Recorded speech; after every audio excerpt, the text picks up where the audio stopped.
てめえを見てて思い出したよ。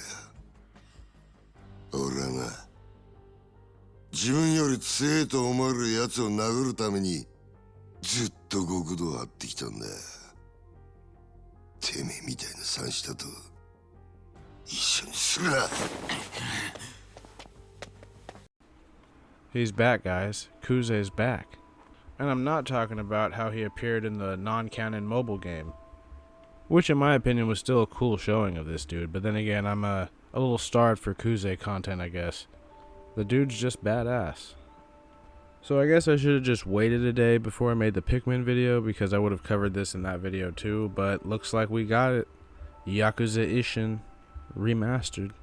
A game that has been unavailable to Western audiences for years now. Sort of recently, the producer of Yakuza was even saying that he had plans to remaster these games and bring them to the Western audience, but he wanted to give them the Kiwami treatment as opposed to just the HD remasters that we got for 3, 4, 5. And I gotta say, the game looks great. I imagine if this one does well that they'll also remaster Kenzin, but I understand why they did Ishin first, because it was probably just easier since Kenzin is the older game. But can you believe it? We finally get to play as Kiryu playing as Sakamoto Ryoma. Now, back when I was getting into the Yakuza franchise, I was really interested in these period pieces that they did. I also think it's really cool that they're bringing back all these returning characters.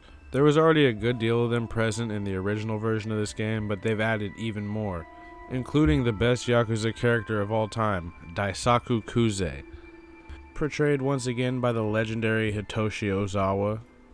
They're all back playing historical characters, just like how Kiryu is portraying Sakamoto Ryoma. Definitely the best rival slash villain in any of these games, in my opinion. The best protagonist is probably Majima or Akiyama. I love Kiryu, but those guys are just as cool as it gets. I think characters like Akiyama and Seijima were both in the original version of this game, but they've added, like I said, more. Like, I don't think Kuze was. There's a whole bunch of them that it showed sitting around the table, and I played all of these games, but I did not recognize a good number of these guys. I'd have to replay them, but I know some of them are definitely minor antagonists. I recognized all 3 of the lieutenants from Yakuza 0 were present in this, and I think I saw the guy that was holding Majima's leash in Yakuza 0 as well. But their main inspiration for bringing this game to the forefront or to the West was the success of games like Sekiro, Shadows Die Twice, Ghost of Tsushima, and I believe the Neo games also were included in that. There was also another game that was revealed during the Sony Direct called The Tales of a Ronin that looked like it had a similar vibe, but more Soulsian, in my opinion. And by that I mean mainly of the combat style involving a revolver and a katana, because that looks like it's going to be a whole mess of fun. They also revealed the Like a Dragon Gaiden, I believe, it's called The Man Who Erased His Name.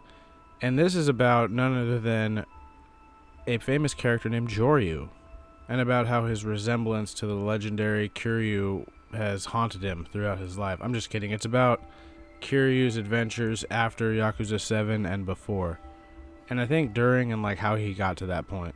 They said it's going to be about half the length of a normal one of these games, so that's kind of somewhat disappointing, but maybe it won't be full price, so that will be cool. Or maybe it'll just be DLC for Yakuza 8, which has also been revealed. Although this might be unlikely because 8 is confirmed to follow the RPG turn-based style combat that was popularized by 7, and the Yakuza Kiryu Gaiden will feature the combat that we've grown to love throughout this series, and it's only gotten better with each game. In my opinion, at least. I know some people don't like the Dragon Engine, but I think it's fucking fun as hell. I have to play the new Judgment and everything. I haven't gotten to that one yet. But the Dragon Engine has gotten better with each subsequent use in a game, so I have faith in it. 8 will follow the JRPG style format, and will once again star Ichiban Kasuga, an extremely likable protagonist, so it makes sense why they'd keep him around to move forward. I've long been talking about wanting to make Yakuza videos, and I'm definitely going to get around to it at some point. They keep getting pushed back with all this Legend of Zelda and Elden Ring shit that keeps appearing on my noteboard. But there's one big video that I've been slowly working on for like 4 months, so that's definitely in the cards. This is just a quick little video I wanted to do to talk about my excitement about these Yakuza titles. Also, God of War 2 had like another trailer and a release date finally, so I'll definitely be playing that game as soon as it comes out. Expect something about that. But at the risk of making this video any more pointless than it already is, I'm going to let everybody go. Expect a video out tomorrow, probably going to be about Rani, or Ronnie, as I'm often corrected. But if you like the video, please like it. If you didn't like it, please dislike it. If you like hearing me talk about useless shit, then please consider subscribing. And without further ado, let us have our outro.